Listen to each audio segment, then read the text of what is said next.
Sarri, criticised by the home fans really throughout that second half. We will, I promise, give credit to Manchester United a little bit later on because it was a good performance once again from Solskjaer's side. But the big talking point, surely, once again, is Maurizio Sarri. Oh, absolutely. I mean, we've sat and talked about it now for a couple of weeks on this show that to get results, you have to get the perfect result with the perfect team is fine. But when you're trying to play a certain way and it's not happening, you've got to tinker. You've got to tinker a little bit just to give the players something to think about and to get results. And that's very, very important, clearly, because he's on the brink. But the 2-0 defeat aside, the things that are embarrassing are the 4-3-3 constantly, which, by the way, they're playing Man City at the weekend in the League Cup, and he'll play 4-3-3 again, and he'll play Jorginho in the midfield again, and Kante out of possession, and probably Kovacic or Burley, and then he'll sub them. I mean, it's embarrassing. You know, the Willian for Pedro, like for like, and then it had to happen, didn't it?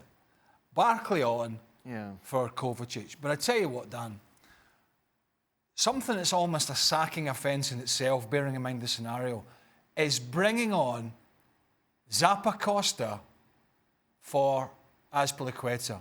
Now, I don't care if Azpilicueta's leg was hanging off and he had to go off.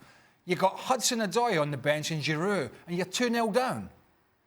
That's the worst substitution I've seen in professional football for many a year.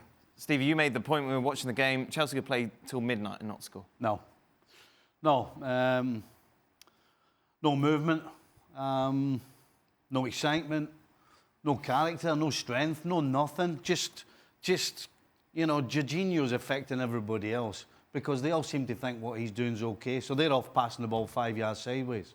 I mean, Manchester United had a great defensive shape, but all they had to do was go from side to side. There was no movement in behind, nobody trying little 1-2s. I mean, absolutely nothing. So when that's happening, it's down to the manager to change something.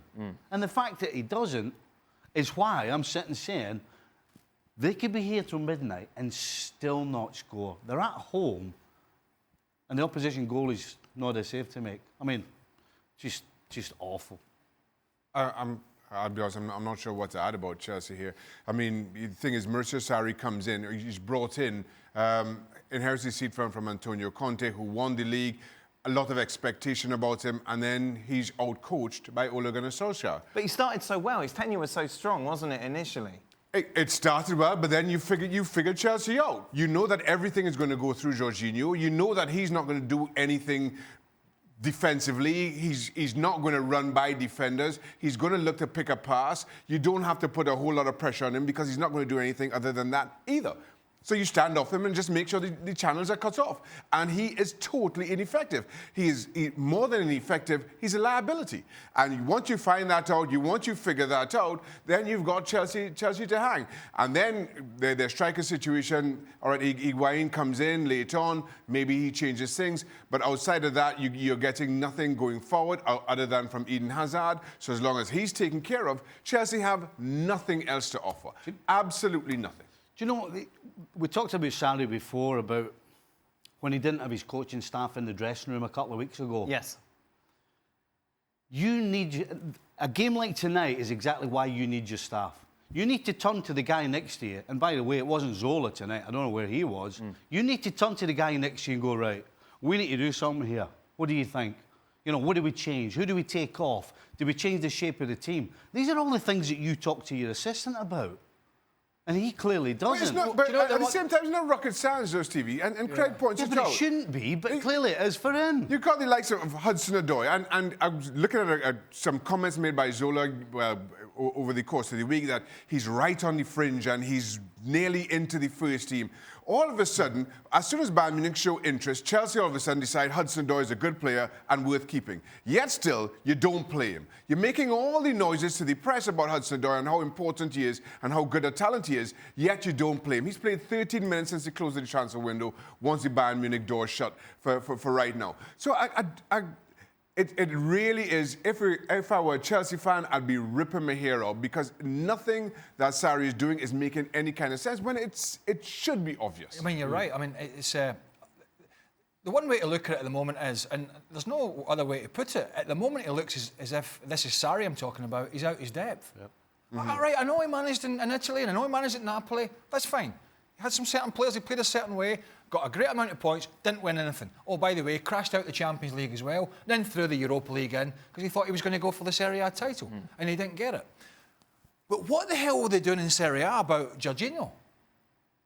I mean, this supposedly great tactical league has allowed this guy to play the same system every week in, week out. And I know he had Hamsik and he had Allen next to him, and they're probably better at that position than the two Chelsea guys at the moment. Well, for sure they are. But what were the other teams doing about him? So this guy was walking about as if he was the king of the castle with the 5-yard passes. And all of a sudden now, you got teams putting, like Arsenal put Ramsey on him. Other teams have put players on him. You got...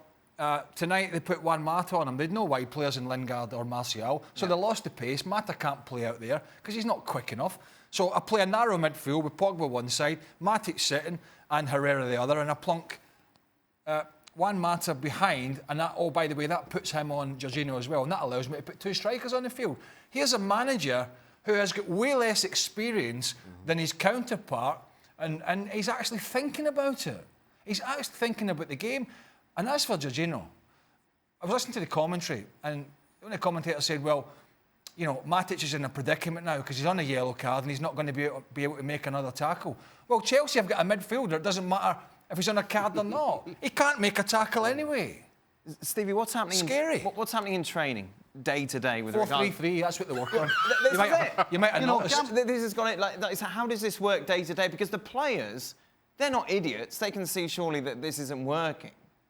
Well, you know, it's not always about the system. Sometimes it's about the players wanting to play and the players turning nothing into something. Right. And to do that, you have to be at it every day. Because when we watch Chelsea now, clearly during the week, they're not training sharply. I would guess that Sarri's spending so much time on the training field trying to point this out, point that out, stopping it, trying to talk to players that they're not getting their work in. Because when you saw them in this game, they were not sharp whatsoever. So not only is he not changing, you've got a bunch of players who are losing their sharpness because I don't think they'll be training properly because Sarri's just so stuck in trying to do this 4-3-3 that everything's beginning to disappear. But I thought, you mentioned Alonso, who was so key to Conte's success a couple of seasons ago. As a wing-back. As a wing-back, yep. He just looks completely lost. Absolutely lost. So you know what to do? Keep playing him. Why? And that's where we are. It's we're not only talking about the system, we're talking about the players because the players are not doing it. You take Hazard out of that team. When that team goes forward, who's going to do anything? How can a professional manager in charge of Chelsea not realise what he's doing is wrong? Well, but that is he's not on tonight, Gab. That's the point we've all been making. The absolute nonsense that people come back. It is social media, so 99% of them are just clueless. Mm-hmm. But you know, there's no argument. There's no argument to say the position Sarri's in, right? And he might not get till Sunday. By the way, they're playing Man City. Do you sack him tomorrow? Do you sack him tonight? I honestly hate to be sitting saying you should be sacking the manager, but that's Chelsea's call. But you know, it's not going in the right direction. Well, I'd put it that way. So he's they'll probably give him the week. They might give him the weekend, and if they get a pasting, which is likely, he'll probably go. But my point is, and you can forget about beating Malmo, by the way, in the Europa League, which they did, and they've got, you know, look at the fixtures they've got coming up. So you know, he's probably a couple of games away anyway. But the point is, and this is what people that say Sarri's not going to change. Well, he's going to be sacked. Yes. The scenario is with any manager or any team, and Stevie's managed. You know, and we've all been in dressing rooms when things have not been going well. And every manager says, right, it's not what I want to do because I want to do things a certain way, but to buy myself a little bit of time at this club with an owner who does like to pull the trigger, I need to find a way to get the pressure off in the short term, to get through to the summer, be it top four or winning the Europa League, and give myself an opportunity to get rid of half a dozen and bring half a dozen in. If you think you're just going to keep plugging away the same way and it's pretty embarrassing, you're only going to get fired and make yourself look completely out of your depth. Would you sack him, Stevie? Like, tonight? What's going to change? What, Can you grasp any single thing that may turn this team around? without sacking the manager? Absolutely tell nothing. You know, Gab and a lot of the people are saying, well, the way Sarri plays, it's a lot of different movements and a lot of different passes, right? In layman's terms, it's called pattern of play. And every single coach has a pattern of play that you can rely on when things are not going well. Every single one of Chelsea's players is an international footballer with huge experience. And nearly 9 months into the season, you're telling me that they haven't got it, and you're still going to try and keep doing it? It's absolute madness. I tell you what, as much as I'm tempted to agree with you, Steve, you question, well, who comes in for Maurizio Sarri, who turns things around? You only have to look at the other dugout tonight to see what a difference. Because we were asking the same questions around Jose Mourinho and who would come in. And then all of a sudden, Solskjaer was brought in, and everybody felt, and probably was right at the time, that this was just an appointment to make the fans happy, that the fans were one of their own. But look at the turnaround you've now witnessed from Manchester United. Now, if you're Chelsea, you're out of the FA Cup, you probably will be out of the League Cup soon enough. You're out of the top four just by a point.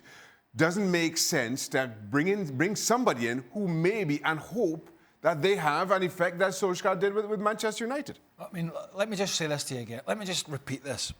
82 minutes, 2-0 down, Zappacosta for Azpilicueta. Do you know, when Roman Abramovich has people talking to him about what's going on, and he will, what do you think they'll be saying? Because he'll be asking. I'm sure he's got some knowledge, but, you know, there'll be other people who have more knowledge, and they'll be saying, well, you know, you might miss out in Champions League again next year because your team not playing well, the fans are unhappy, but you've got a manager who won't change his system. You've got a manager who, it seems, can't make substitutions that are any different. It's almost like he's planned them, you know, days before. And you've got a manager at the moment who the players seemingly don't believe in, and the crowd certainly don't believe in him at the moment. They've got no interest in what he did in Italy and how his team played in Italy. The only thing they care about is what's happened at Chelsea. And I tell you, you know... It was interesting. Mark Ogden said the last time he heard a crowd turn on a manager, as they did today at Stamford Bridge, was when he was at Anfield for Roy Hodgson's last game and he was sacked in the morning.